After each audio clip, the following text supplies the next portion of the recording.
Assalamualaikum warahmatullahi wabarakatuh. Perkenalkan, nama saya Lulu Hanifah dengan NIM 11820600062 dari kelas 5B Pendidikan Biologi UN Sunan Gunung Jati, Bandung. Di video kali ini, saya akan memaparkan tentang materi glikolisis. Nah, sebelumnya, glikolisis itu merupakan salah satu tahap dari proses respirasi aerob. Apa aja sih tahap-tahap dari proses respirasi aerob? Nah, yang pertama itu ada glikolisis, dekarboksilasi oksidatif, siklus Krebs, dan transport elektron. Nah, sebelum kita mendalami materi proses glikolisis, di dalam sel itu terdapat sitoplasma dan mitokondria. Sitoplasma merupakan tempat terjadinya glikolisis, sedangkan mitokondria merupakan salah satu komponen penting dalam proses respirasi seluler. Nah, mau tahu kelanjutannya seperti apa? Ikutin terus ya videonya. Adapun struktur dari mitokondria terdapat membran luar dan membran dalam yang disebut krista. Sedangkan isi dari mitokondria adalah matriks. Bagian matriks terdapat DNA dan ribosom. Apa sih proses glikolisis itu? Yang telah tadi saya sebutin bahwa proses glikolisis terjadinya di dalam sitoplasma. Nah, dalam proses glikolisis ini menggunakan bahan dasar glukosa dari golongan monosakarida. Apa sih monosakarida itu? Monosakarida merupakan monomer karbohidrat yang paling sederhana. Nah, oke, kita masuk ke glikolisis. Apa sih glikolisis itu? Glikolisis merupakan proses pengubahan satu molekul glukosa yang memiliki 6 atom karbon menjadi 2 molekul asam pirufat yang memiliki 3 atom karbon.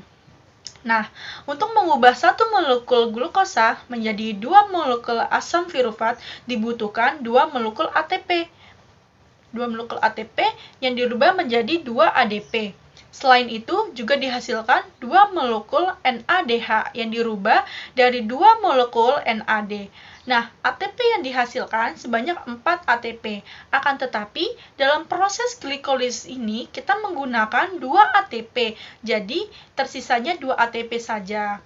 Nah, dalam proses glikolisis ini dihasilkan 2 ATP, 2 NADH, dan juga 2 asam pirufat. Nah, di materi ini tadi kan sudah dijelaskan tempatnya itu. Tempat terjadinya itu kan di dalam sitoplasma atau sitosol.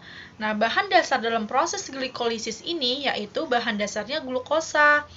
Nah, setelah itu ada loh fungsi dari glikolisis. Apa sih fungsinya? Nah, fungsi dari glikolisis ini untuk membantu proses metabolisme glukosa untuk mendapatkan atau menciptakan senyawa 3 karbon yang bisa dimanfaatkan oleh jalur lain. Oke, selanjutnya kita akan membahas tentang tahapan dalam proses glikolisis. Proses glikolisis ini terjadi dalam 10 tahap. Nah, di dalam proses glikolisis kan terdapat 10 tahapan. Pada tahap pertama yaitu glukosa akan mendapatkan satu gugus fosfat tambahan dari satu molekul ATP yang kemudian akan dirubah menjadi ADP yang akan membentuk glukosa 6-fosfat. Di tahap pertama ini prosesnya dibantu oleh enzim heksokinase. Pada tahap kedua, setelah itu, glukosa 6-fosfat diubah oleh enzim menjadi isomernya, yaitu fruktosa 6-fosfat. Satu molekul ATP yang lain memberikan satu gugus fosfatnya kepada fruktosa 6-fosfat yang membuat ATP tersebut menjadi ATP. Nah, di dalam proses ini, tahap 2 ini dibantu oleh enzim fosfoglukosa isomerase. Tahap selanjutnya yaitu tahap ketiga, yaitu fruktosa 6-fosfat akan dirubah menjadi fruktosa 1,6 difosfat. Di dalam tahap ini dibantu oleh enzim fosfofruktokinase. Di tahap keempat ini, kemudian fruktosa 1,6 difosfat akan dipecah menjadi 2 senyawa yang saling isomer satu sama lain. Di tahap kelima, jadi dipecahnya dua senyawa di tahap keempat itu menghasilkan senyawa dihidroksiaseton fosfat dan gliseraldehid 3-fosfat. Di tahap ini, di tahap 4 dan 5 ini dibantu oleh enzim aldolase.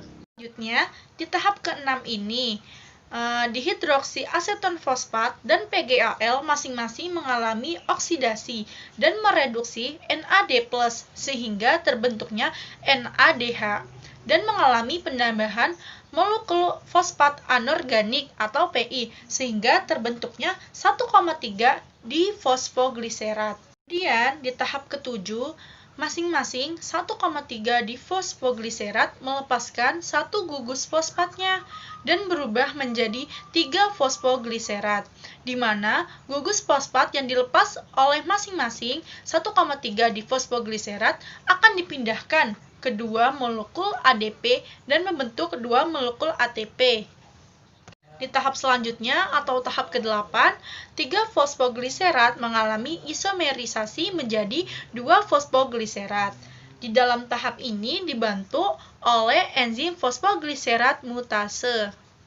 Pada tahap selanjutnya atau tahap ke-9, setelah menjadi 2 fosfogliserat, sebuah molekul air dari masing-masing 2 fosfogliserat akan dipisahkan.